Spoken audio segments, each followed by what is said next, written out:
Assalamu alaikum wa rahmatullahi wa barakatuh. Wa alaikum assalam wa rahmatullahi wa barakatuh. This is M.M. Tamim. I'm from Bangladesh. How can we increase our memory power and work so fast? How can we memorize so fast and remember it for long? Is there any secret? Please pray for me to Allah that He gives more patience and increase my power. May Allah subhanahu wa ta'ala give you more sabr and increase the power, increase the memory.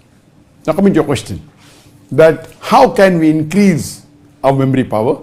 How can you memorize so fast? And how do you memorize for so long? Normally, there are various techniques that you find in courses for memory. And if you Google, and there are many courses of how you can increase the memory, there are courses like mapping and different techniques of memory. But I personally feel that the best way to memorize is the help of Allah subhanahu wa ta'ala. And there are 3 points which are always mentioned in my Dawah training program or for success in any matters. Number 1 is the help of Allah.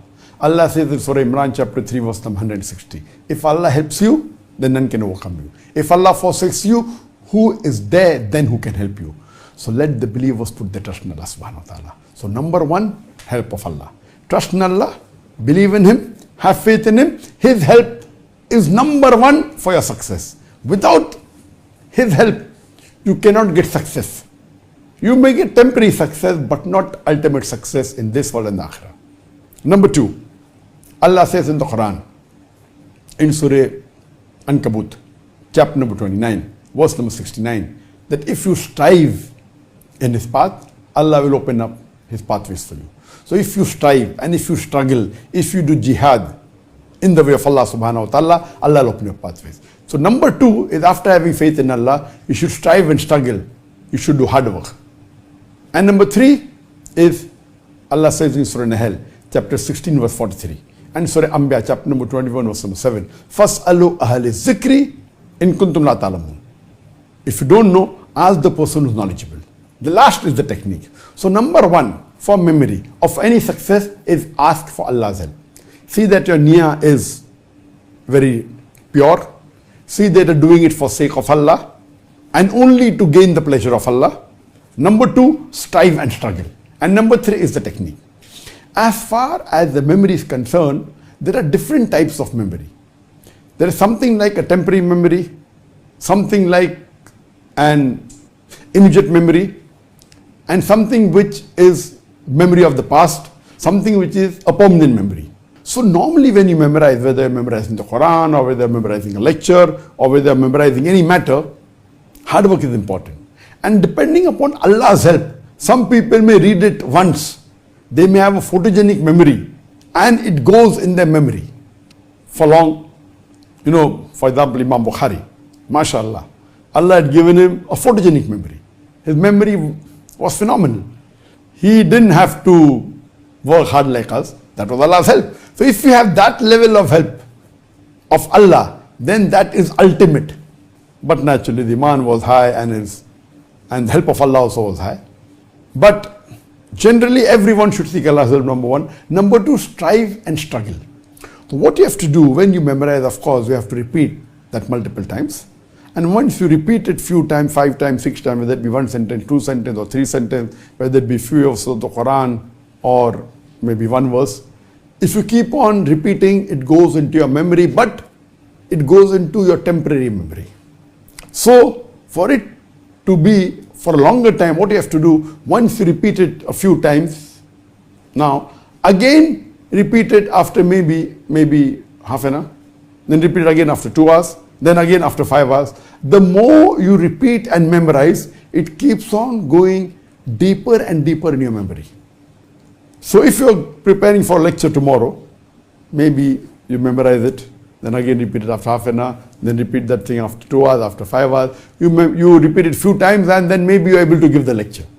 But after you deliver the lecture, if you ask to deliver the same lecture after 1 year, you won't be able to do it. Leave aside 1 year, after 1 month you can't do it. Even after 1 week you may not be able to do it because it was only in your temporary memory. So what you have to do, after you have delivered the lecture, you have to keep on repeating it. Or if you are giving a lecture again after a month, again you memorize it. So if you want it to be part of your permanent memory, then you have to do muraja, you have to do revision. And that's what is done by the people who hafiz al-Quran. If you memorize the Quran, if you memorize the full Quran, you're called hafiz al-Quran. That means you memorize the full Quran by heart. But if you really analyze most of the huffaz that are there in the world, there are millions of huffaz, but all of them cannot repeat the Quran in one go. Or they may memorize the Quran, they memorize a few verses, then maybe a few surahs, then maybe a juz, maybe two juz. While they keep on memorizing the full Quran, 30 juz, then they may forget the first juz or the second juz or third juz, unless they do muraja. So the different techniques of memorizing, if you keep on memorizing, going ahead, and don't revise your past memory, you will forget it. So what they do, when you memorize a few pages, when you keep on going ahead, you even keep on revising what you had memorized yesterday, or what you memorized a week back, or what you memorized a month back. Of course, the more you keep on memorizing, if the volume keeps on increasing, the juz you memorize keep on increasing. To memorize everything is difficult. So then you have to divide yourself in memorizing new verses of the Quran as well as in doing revision. A time will come that the time for revision is more than the time you are required to memorize the new verses. So if you do a proper system, and once you finish the Quran, normally when a human being completes memorizing the Quran, he cannot repeat the Quran from first page to the last page. No, that's a misconception. Of course, he has to do muraja. So if he spends time, maybe 2 years in memorizing the Quran, some people take 3 years, some people finish in 1 year. The faster you memorize, the faster you forget. There are courses where we are in a school, we will memorize the Quran in 2 months. It's possible. But if you finish in 2 months and you stop, after 1 month you cannot repeat the Quran. So even if you finish the Quran in 2 months, if you spend about 10 or 12 hours a day, a crash course, your muraja will take multiple months or years. So it's the same thing. You memorize in 2 months and you revision for few years, or you memorize in few years and take additional few years for revision. So the main secret of memory is that you keep on repeating till the time it goes in your permanent memory. Now, most of the Muslims, majority, they know Surah Fatiha, because Surah Fatiha has become a part of their memory. Because Muslims are supposed to pray 5 times a day. And if you pray 5 times a day, you have to read minimum 17 rakah, or with a 20 rakah. So 20 times if you are repeating in the day, if you wake up that Muslim in the middle of his night, who's been praying regularly, not a Muslim who doesn't pray. If a person who prays regularly, or even if he prays even once a day, if he's praying for many years, if you wake him up from the middle of his sleep and you ask him to recite Surah Fatiha, he can do it easily. Because that has gone into his permanent memory. Even in permanent memory, there are levels. Deep down permanent memory, or not deep down. Same way, if you ask him to recite maybe Surah Ikhlas, even that may be part of his permanent memory. He might have repeated Surah Ikhlas many times. But if he doesn't recite a surah maybe once a month, he may not be able to repeat in the middle of his sleep. But with concentration, he can repeat it, because it's part of his permanent memory, but requires concentration. There may be certain things he memorized just recently. Unless he doesn't do muraja, he cannot repeat it. So that's the reason there are different types of memory. And I know that I have given several talks in my life. I know there are these few talks, maybe these 5 or 6 talks. You ask me to get up from my sleep and give a talk, I can give a talk without revision. Even if there are 50 verses of the Quran, 100 verses of the Quran, because those talks are part of my permanent memory deep down. There are other talks I may have to revise maybe for 15 minutes. Some talks I may have to revise for 1 hour, some maybe 2 hours. Those talks which I give rarely, I may have to revise for 3 hours or 4 hours. So every talk of mine is not part of my permanent memory. Part of the talk may be, but not everything. And the more goes in your permanent memory, it helps you in the question answer session. In the question answer session, you may not have notes. You cannot have notes in front of you. Question answer session when you give live.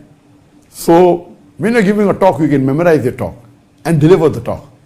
But question answer session is something you aren't aware. Okay, here, because we're having question answer on the WhatsApp, etc., it's being filtered by my staff. And so some of the questions which I have received before from my staff, of course, that I've seen, so I can prepare if I want. And some of the questions I take live from the Facebook, from the YouTube, those questions which I take live are new questions. But normally, when we are handling an open question answer session in public, we are not aware of a single question. We can assume what may come and we can prepare for ourselves, but we don't know. So that time, if you have many lectures which are part of your permanent memory, that helps you in the question answer session. Therefore, I tell all my students, when you give a talk, don't carry notes. If you don't carry notes, you keep on repeating, it becomes part of your memory. Because in a question answer session, you cannot carry notes and search for the answer. It has to be from your memory. So if you have 50, 100 talks as a part of a permanent memory, some deep down, some superficial, but if it's part of permanent memory, then that helps you in the question answer session. So as far as the formula for memory, number one is help of Allah. You pray to Allah, ask Allah to give you good memory, pray to Allah that you remember, you can pray in your Tahajjud Salah. Number two is hard work. You strive, you struggle. Number three is technique. See to it that you keep on doing muraja, you keep on revising, help of Allah, hard work, revising, till it becomes part of your memory. And if it becomes part of a permanent memory deep down, it will be for long, and inshallah can even be forever. Hope that answers the question.